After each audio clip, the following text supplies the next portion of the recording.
Are you looking at dual occupancy designs, but not sure which orientation makes the most sense for you, side by side or front to back? Well, stick around because in this video, I'm going to break down both orientations and share the pros and the cons for each. By the end, you'll have all the information that you need to make the right decision for your dual occupancy development site. Let's get into it.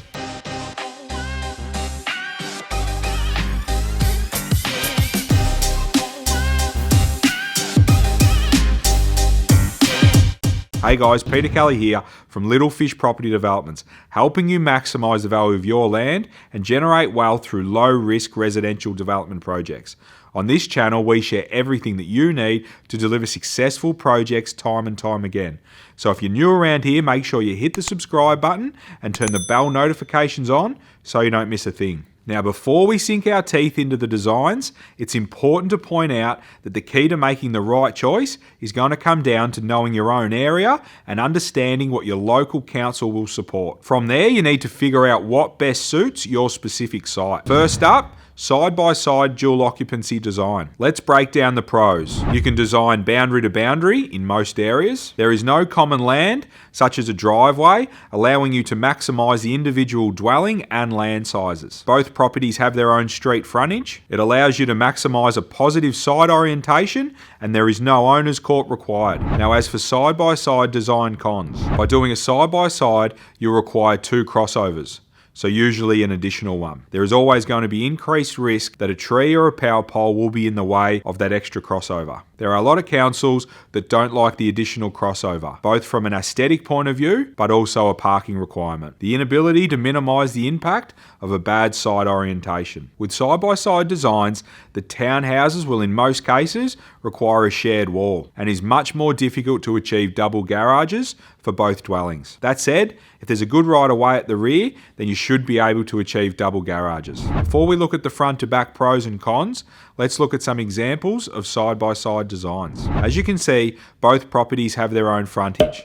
This one isn't full boundary to boundary, but we do hit the boundary on this side. There is no common land, so there is no owner's corp, and it has a big party wall down the middle, maximising both properties, dwelling and land size. This next example shows the full boundary to boundary design. It doesn't have the right of way at the back, so it requires two crossovers up the front. Thankfully, there were no trees or power poles in the way. This particular design achieves single garages. In the next example, it has a double garage on one side and a single on the other. Now in this example, there was an existing power pole that was in the way of one of the proposed crossovers. As such, we had to move the power pole, which wasn't cheap. Obviously, they could have done a front to back design to avoid additional cost, but ultimately it was worth their while for the client to still press on with a side-by-side design and get the power pole moved. Now let's look at front to back dual occupancy designs, starting with the pros. A big one for sure is not needing the shared wall, like you do with the side-by-side designs. You also have a far greater chance to achieve double garages for both dwellings,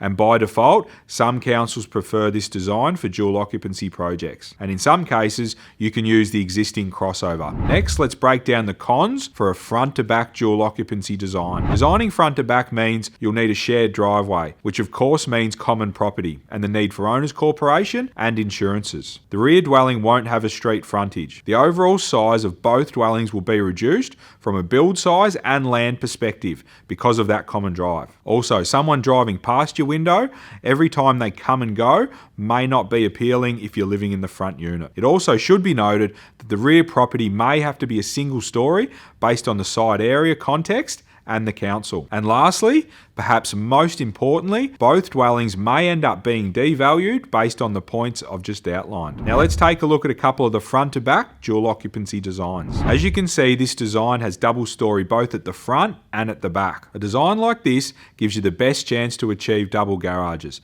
And of course, they are standalone dwellings, so they don't share a wall. You can also see it only has the one crossover, which some councils prefer. But in this specific case, there was a power pole, power pit, and a bus shelter, where the second crossover was going to go. So a side-by-side just wasn't really an option. And finally, the entire drive area is common property, so requires owner's corp and insurances. This next front-to-back design has the double story at the front and the single story at the back. This site also has a power pole and an existing tree where the second crossover would have needed to go. But as we know, the positives are the double garages and the standalone dwellings. When it comes to dual occupancy designs, everyone is going to have their own personal preference, and it's not always going to be based on financial reasons. But if you're a property developer looking for the best outcome, I find the side-by-side design often comes out on top when it can work. Both designs have their positives and their negatives. The key is knowing when to implement each design.